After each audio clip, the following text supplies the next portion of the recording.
মুহূর্তে সব থেকে বড় খবর, হাওড়ায় আক্রান্ত এবিপি আনন্দের সাংবাদিক ময়ূক ঠাকুর চক্রবর্তী। খবর সংগ্রহে যেতেই প্রথমে চিত্র সাংবাদিক উজ্জ্বল ঘোষকে হুমকি দেওয়া হয়, তারপরই সাংবাদিক ময়ূক ঠাকুর চক্রবর্তীকে ঘিরে বেধড়ক মার, কিল, চর, ঘুষি চলে। নাকের হাড় ভেঙে দেয়া হলো ময়ূক ঠাকুর চক্রবর্তীর। ঘটনাটি ঘটেছে পিলখানা রোড মোড় এলাকায়। প্রমোটার খুন, এলাকায় দুষ্কৃতী তাণ্ডবের প্রতিবাদে অবরোধ চলছিল। খবর সংগ্রহে যেতেই দুষ্কৃতীরা সাংবাদিক এবং সংবাদ মাধ্যমের ওপর হামলা করে।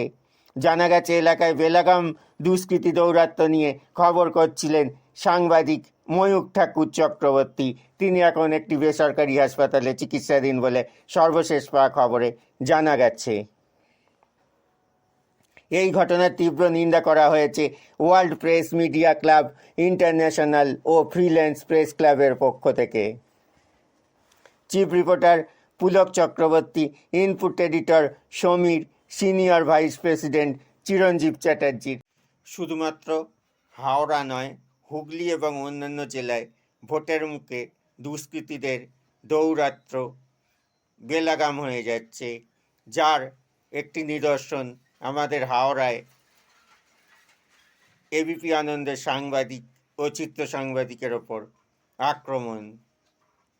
পুলিশ প্রশাসনের এ ব্যাপারে নজর দেওয়া প্রয়োজন এবং অপরাধীদের অবিলম্বে গ্রেপ্তারের দাবি জানাই।